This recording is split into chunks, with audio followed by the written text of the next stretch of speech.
sākumā minēja, tie, kas nerunā japāniski, nekad arī nemācīs varbūt izrunāt to SKS paliku, tā lai jau būtu.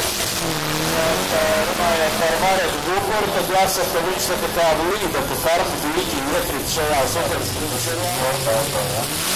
Tas tā apudē brāli. Šito šaušanu varētu iztūkot, ko tu dari, lai man vaļā.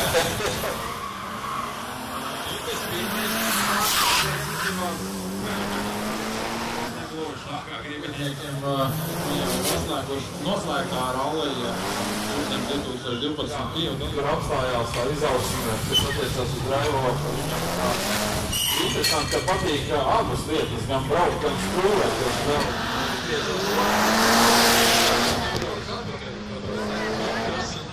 braušanā arī neiz.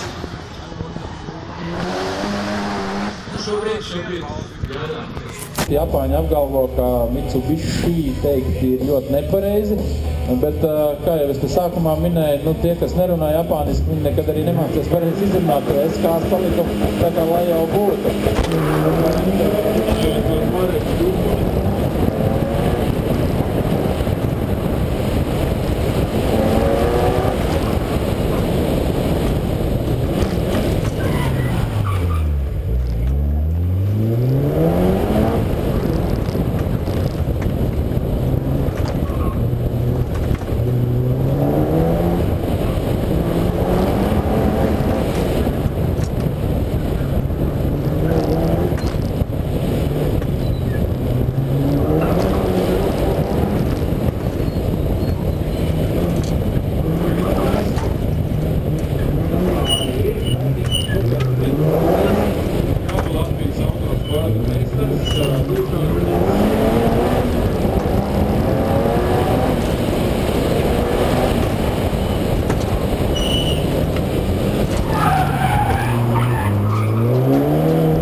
Pasaulē, domāju, jebkuram paprast, kas tas tāds ir.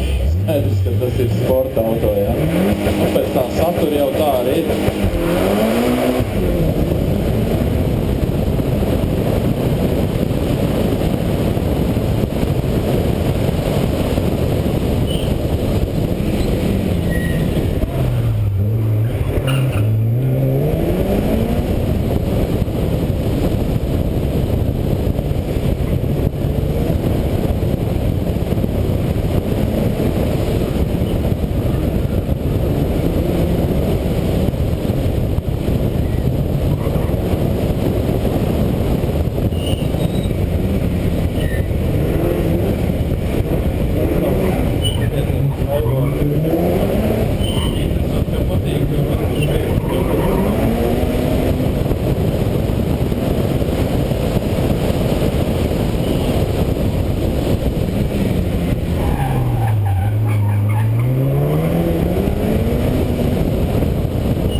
Viņam esot paticis graust sausus makaronus. Un trešā vietā.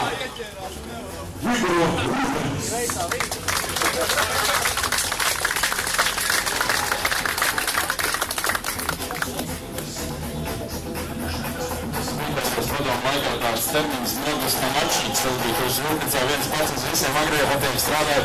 Un šodien viņā īpaši aplausus, bet to, ka viņš tik šausmīgi gribēja braukt, un tur tik viņš neprodarās, kā mēs mazlies. Nu, tad tagad 4 vēdē būs otrā vietā. Mareks Šukurs!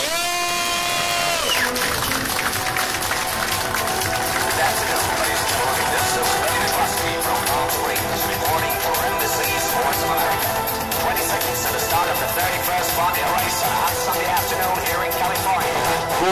palikta apbalvošanas seja. Gatavojies jau. 3 ar šo!